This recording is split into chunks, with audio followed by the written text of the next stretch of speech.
And welcome to the Daily Space Weather, folks. This one is a special presentation. This will harken back to the days of yore. It'll be reminiscent of the old live streams that we used to do regularly on the channel. We used to stream all of our Daily Space Weather videos right live to YouTube. So today, an extended video that includes the Daily Space Weather, as well as Earth weather. So it should be exciting. I'm excited. Been putting out 4 videos a day. Here's one video. We might make another one later also.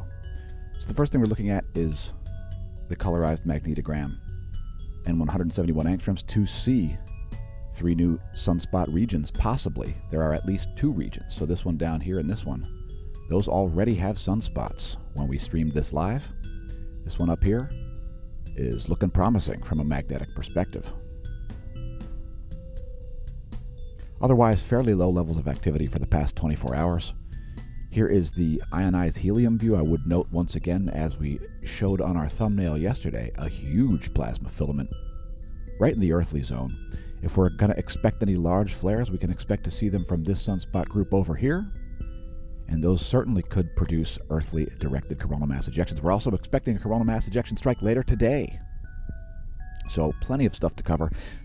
Let's blast through it.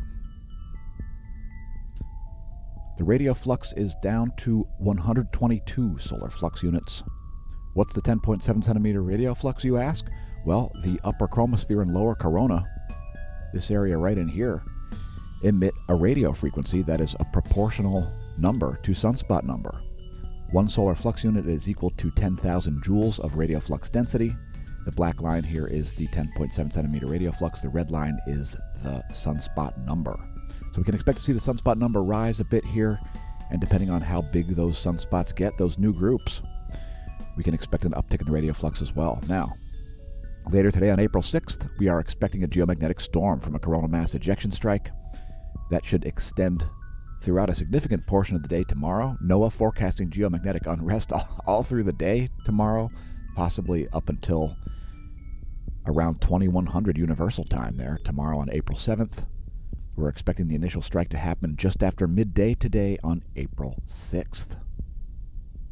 Let's take a look at global seismicity. Here is the earthquake report over the past 90 days in a convenient bar graph form. Shout out to Volcano Discovery. Drop us a line. We'll feature you on the channel.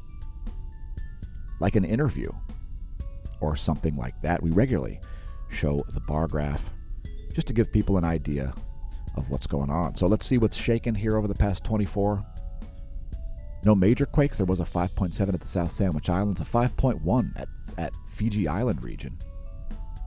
Those happening about an hour apart from each other. First the Fijian quake at 5.1 magnitude, then the South Sandwich Islands quake at a 5.7 magnitude. We also saw a 5.2 at Shunchang, China. That earthquake was made at China. Okay, China. It's a China quake, all right? Probably made with stolen U.S. intellectual capital. Okay? China quake from China. And let's see what else we have on the list here. Indonesia saw a 5.5, so nothing in the 6 magnitude range. Largest quake of the past 24, that 5.7 at the South Sandwich Islands. By the way, if you're not seeing the videos, head to smashamash.com and click on Smash Team, this link right here, or the graphical link here below where it says, Welcome to the Neo-Renaissance, and yeah, welcome to the Neo-Renaissance. Congratulations on realizing the channel exists. You can also click this graphical link right here. It'll take you to the Smash Team site, and then if you click Posts, you'll see all of our content. We share them on the site because of repeated complaints that they're not getting people aren't getting notifications from YouTube that we've put up videos, streamed live, etc. So, back in 2019, because of pathetic Facebook censorship, we got our own servers, and that's sort of what's going on. No matter how bad things get on the internet, or no matter how much false hope you give to the end of censorship through Elon Musk on Twitter and so on, don't pole vault the caldera. It could be unhealthful. And there was only one Steve Stimpak, who unfortunately was killed in a horrible ping pong accident, or table tennis if you prefer, if you're an elitist.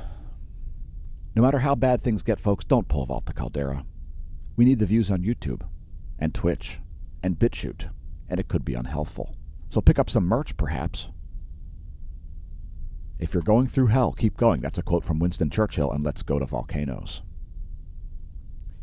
As far as what's erupting, Subanosejima probably is, but the volcanic ash is not identifiable in satellite imagery. Oh my God. Semeru exploding, probably. It's producing a 14,000-foot plume of volcanic ash over East Java, Indonesia. Fuego exploding. Flight level 150 over Guatemala. It's a 15,000-foot volcanic ash plume over the Central American country of Guatemala. Sangay, 20,000-foot ash plume over Ecuador as it explodes. It's a flight level 200. Revenador exploding, flight level 150. So 2 Ecuadorian volcanoes. Sabancaya, we're not sure if it's erupting or not. Don't pole vault the caldera. Again, it's a bad idea. And you don't have the athletic capabilities of Steve Stimpak. Let's move into magnetohydrodynamic pressure. Here is the last 4 hours of Earth's magnetic moment from space. Things are pretty calm here at the moment. We've got most of the pressure here on the dark side of the planet, the non-sun facing side of Earth. And the scale you're looking at here is nanopascals magnetohydrodynamic pressure. So you can see it equalizing here, and that is what you would expect without a large input from the solar wind. Nothing too exciting going on there. Next, Earth's magnetic moment from the ground. When we do see geomagnetic storms and geomagnetic unrest and so on, this is a great view to watch. If you're wondering if you may see the aurora overhead, this might give you some insight into that. It also tells you where the likely places of power grid, pipeline, and railroad track induction are to be happening. Yeah, electrical induction. Electrical induction from the sky. Anyway, that's the last 4 hours of Earth's magnetic moment from space. Next, the KP index. That, my friends, is a measurement of global geomagnetism. Currently, things are calm. Planetary K index of 2. It's a KP2, geomagnetic calm condition. We are expecting minor geomagnetic storms from an incoming coronal mass ejection, or at least NOAA is, and no arguments from me there. Next, the real-time solar wind. Just give that a minute. We are streaming live at the moment.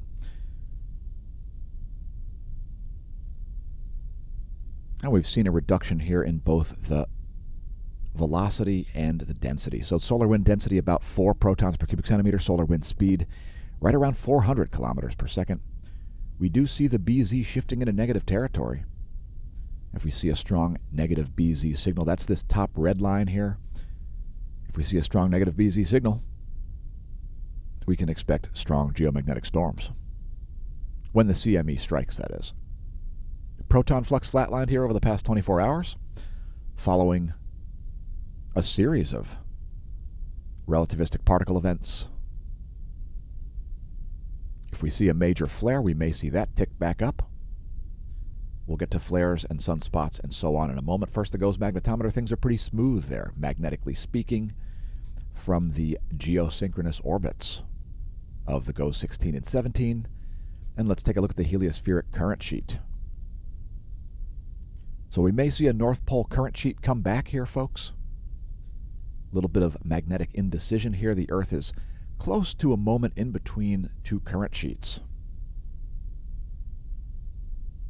Anyway, South Pole current sheet shown here in red. North Pole current sheet shown here in green.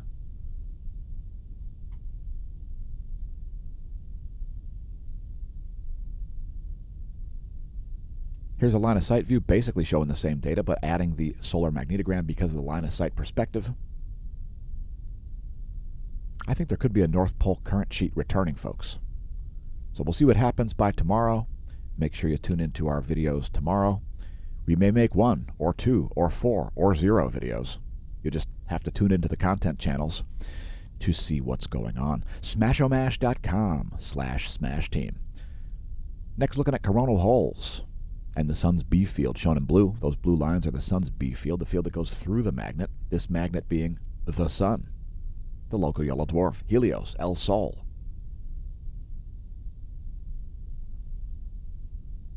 We are largely seeing the polar coronal hole regions remaining at the poles. So we can expect lots and lots of solar activity in the coming 2 years, more like the coming 4 years, as we're like 2 years away from solar maximum. Let's take a look at coronal holes in the 193 angstroms wavelength here from the SDO. 193 angstroms is part of the extreme ultraviolet spectrum. We do see some activity down here. Looks like some plasma reorientation happening on a couple different spots. Most likely the place to see a coronal mass ejection is probably from this huge filament right here. You can see the size of that compared to the Earth. It's like 40 Earth diameters in length. Next, move it to sunspots.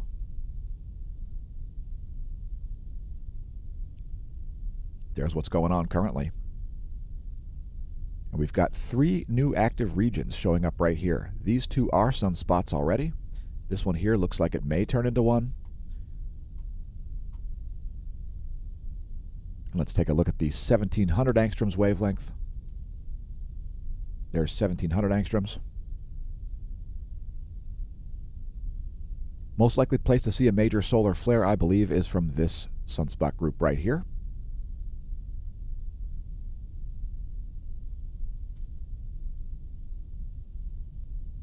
By the way, if you don't watch the videos on BitChute, we've been putting up exclusive content there. Look at the view counts over here.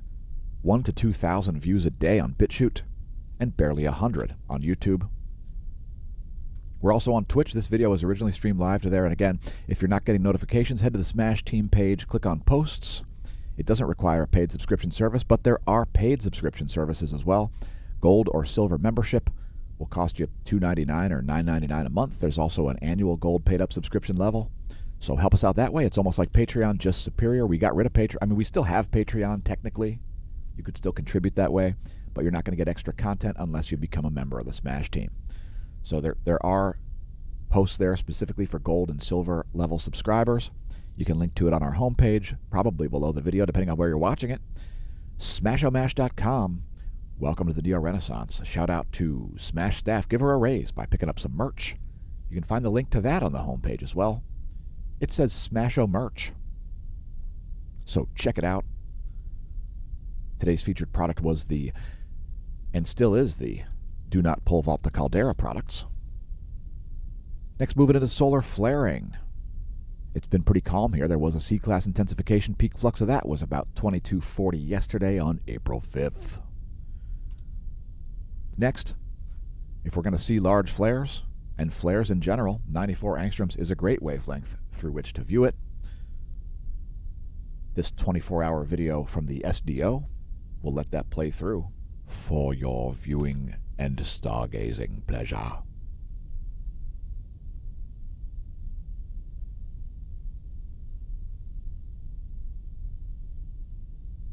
Number 1, I order you to tune into channels on YouTube that aren't full of number 2. Engage. Next, a star chart. We've drawn in the ecliptic, which is the yellow line, and the blue line is the galactic plane. The ecliptic being the path the sun will take across the sky. The blue line being that the galactic plane is the plane of the Milky Way galaxy. Welcome to the Milky Way galaxy. Leave us a comment if you're viewing from another plane of existence, timeline, solar system, planet, universe, multiverse, spaceship, etc. If you're up before dawn, you may see a bunch of planets. It's very cloudy in Pennsylvania. I can hear the rain. Saturn, Mars, Venus, and Jupiter all rising ahead of the sun.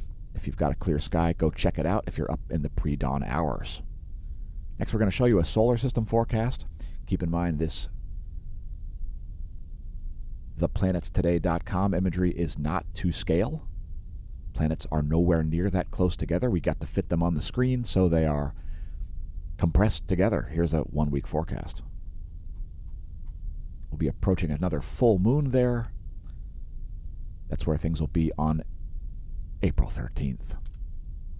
Next, we're going to show you some coronagraph imagery here. The Stereo A coronagraph and the Soho Lasco C3. So on your right, the Soho Lasco C3 is located here at Lagrangian point 1. And on your left, Stereo A's coronagraph located here at Lagrangian point 5. And Mercury showing up in both images. There it is on the coronagraph from Stereo A. There it is on the Soho Lasco C3.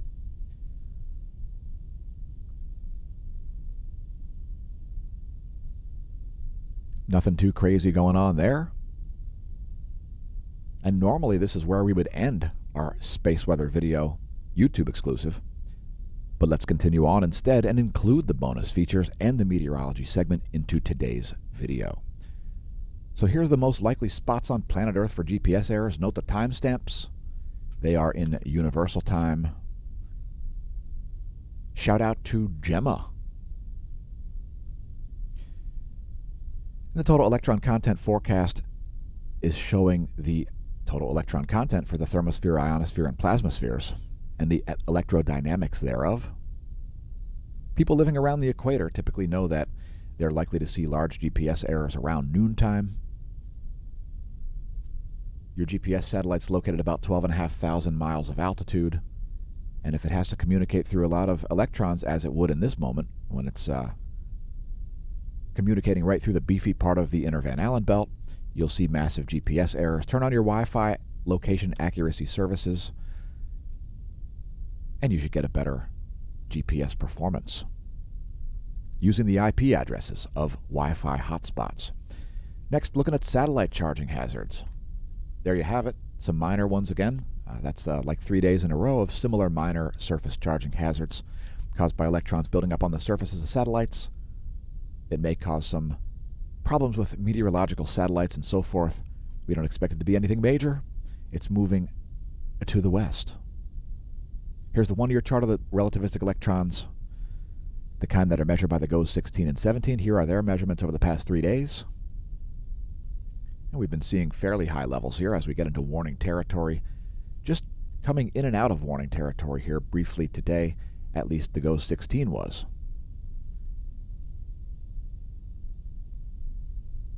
Here's the forecast model, and I would tend to agree with this NOAA forecast of a dip in the electron flux with the arrival of a coronal mass ejection strike. That's typically what we see, as well as during coronal hole high-speed streams. We'll also show the ionosphere. The F layer right here is located at about 300 kilometers of altitude. Here's the vibrational frequency of that. This data shown in megahertz, millions of vibrations per second. If you're wondering if the ionosphere can be employed to prevent earthquakes, well, or rather predict earthquakes, well, sheep's bladders cannot be employed to prevent earthquakes, although the Earth is croissant-shaped. So drop us a line if you know what that joke is. Yeah, the Earth, it's croissant-shaped. I don't know why they keep trying to project the spherical Earth onto these fake images, folks. Or why people are trying to convince you that it's flat. Everybody knows it's croissant-shaped. I mean, the French have known this for decades, probably hundreds of years. Here's the anomalygram showing anomaly in megahertz from the 30-day median. Croissant Earth.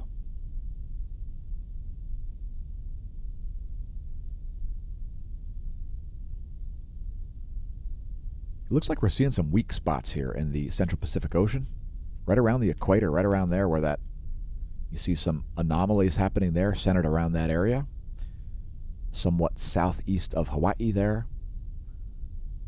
That's sort of a new feature. Anyway, here's the latest image. That's 10 o'clock universal time in frequency ionogram. Here's the 10 o'clock universal time anomalygram. We've got more bonus features, such as the ground-based solar observatory at Udaipur, India. Yeah, there's a solar telescope in India, and it looks like they've got some pretty clear skies. Check out the filaments. Massive filament up here, over here, and this one here. Major filaments. Some filaments there as well. So we could see a massive coronal mass ejection today. Don't be surprised if we do. Here is the most likely place to see a solar flare, this sunspot group right here, in my opinion. We've also got some new regions, some new sunspot regions rising over here, as we've stated a couple times in the video. Here's the latest intensitygram and latest magnetogram. And you can see these new sunspot groups right over here. That's a sunspot. Looks like alpha class. This one's beta class already. And that one there, no umbre showing up yet on that. Let's rock back and forth to the magnetogram.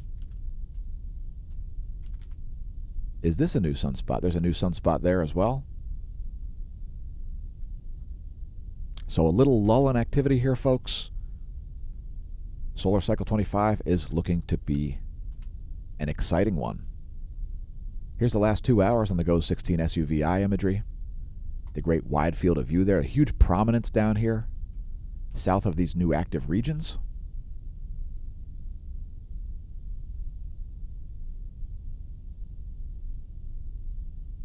And we'll close out the space weather section of the video here with some SDO imagery. 171 angstroms. The house favorite. Once again, shout out to Smash staff. Please provide Smash staff with a raise by picking up some merch or becoming a member of the Smash team. Thanks to everybody who has supported the channel. May that solar wind be at your back. Shout out to our friends, our foes, and our neutrals. Ah, yes, yes. Next, moving into meteorology. Here's your temperature anomaly forecast for the lower 48.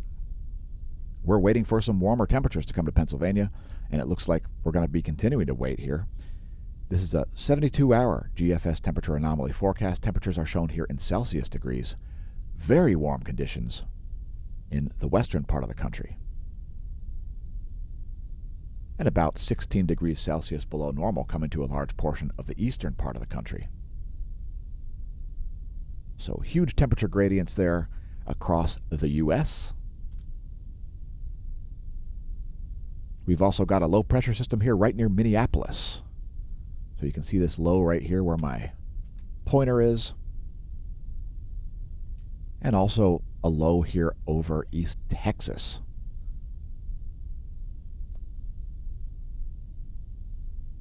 High pressure dominating Idaho. And let's continue on. That's from windy.com, by the way. There's a great mobile app at windy.com you can download for free. It's full of spectacular data sets for all of you meteorological nerds. Little history on me. I became a meteorological nerd because of the sport of bicycling. I wanted to know what was happening on the other side of the mountain and on my side of the mountain, and I wanted to be able to do a bike ride and not get wet. And so I learned how to do very, very precise weather forecasts. So I figured I'd share some knowledge with our meteorology segments. Anyway, we've got a doubled up jet stream over North America.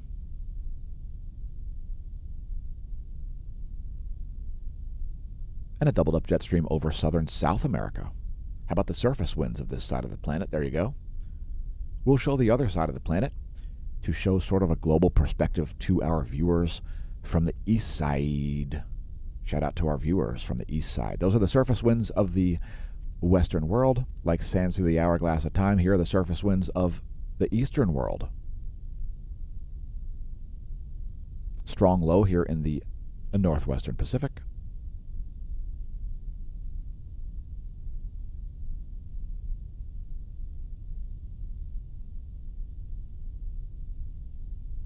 And here are the jet streams, the 250 hectopascal winds on nullschool.net of the east side. There's the east side. Did you know I live on the east side? Yeah, I'm located in Lehigh Valley, Pennsylvania. That's about as much detail as I'm going to give you. But those are the jet streams. Check it out. There's a trans-equatorial jet stream bend right here. Oh my God. Stop the presses. The world is ending as a result of that. Pardon my sarcasm. Next, your weather.gov map. If your county is lit up, head to weather.gov and click your county. You've got some high winds in the north-central portion of the country there. Those are high wind watches and advisories. Weather.gov. Once again, if your county is lit. Speaking of lit, there's some lightning north of Nashville. And there's a lightning of the past about 10 hours, I think it is.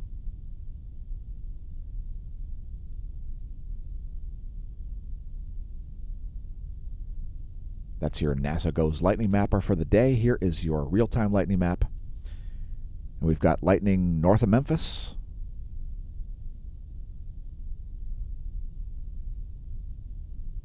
North of Memphis. It looks like Memphis and Nashville will be spared these severe thunderstorms. If you've got a great view of those cloud tops, take some video of it. You may see some incredible stuff going on above the tops of those thunderheads. Sprites and green elves and purple squids and blue diamonds and all kinds of lucky charms going on up there. Ionospheric level plasma discharge events. They're typically only visible in the UV spectrum, so you may not be able to even see them with the naked eye. So take some pictures, take some videos. Next, we'll move to the 72-hour GFS pressure and precipitation forecast. So it looks like this low is going to linger here around Lake Michigan. It's going to just kind of hang out there over Wisconsin, heading to the south, and bringing a bunch of snow, some heavy snow expected for Canada. Also some snow and heavy snow and rain here for the Pacific Northwest. That's got to be the moistest place in the lower 48. It's very moist in the Pacific Northwest. Anyway, once again, that's the 72-hour GFS pressure and precipitation forecast. Next, looking at some current data. Here is the situation over the Pacific Ocean. It's the water vapor satellite imagery. It shows all the water vapor, not just water vapor that is condensed onto clouds. It shows all of it.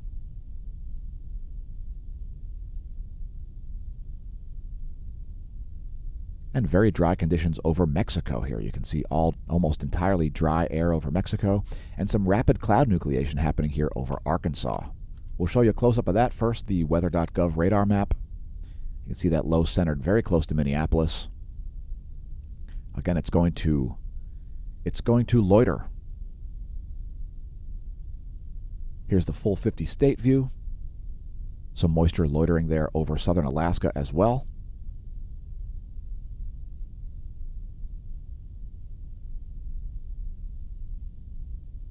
And some rain over the mid-Atlantic. Here's a shortwave radiation map showing clouds and fog. It's too dark to use the visible satellite, so we use the shortwave radiation map. It's 3.9 nanometers. Part of the NASA GOES Interactive Weather Satellite Suite. And it looks like that system is steadily moving here to the northeast. Here's water vapor, and you can see this rapid cloud nucleation. It must be some moist soil in northern Arkansas there. As you can see, suddenly a lot of water vapor showing up there. It doesn't come out of nowhere, folks. It comes out of convective forces. Evaporative processes are causing all of that water vapor to mysteriously show up. It's not a mystery. It's called evaporation and convection. Anyway, here's the lower 48 from radar.weather.gov. Here's your recap, the shortwave radiation map showing clouds and fog. And there's the water vapor map. That should be the most insightful one if you're wondering what's going on with your Doppler. Again, that low is expected to linger around Wisconsin. Thanks for tuning in to our special presentation composite video, Daily Space Weather and Meteorology shoved together all in one video. In the meantime, may that solar wind be at your back. I've been your host, Dan, a.k.a. Smash-A-Mash, signing off from the Smash News Network, least busted name in news.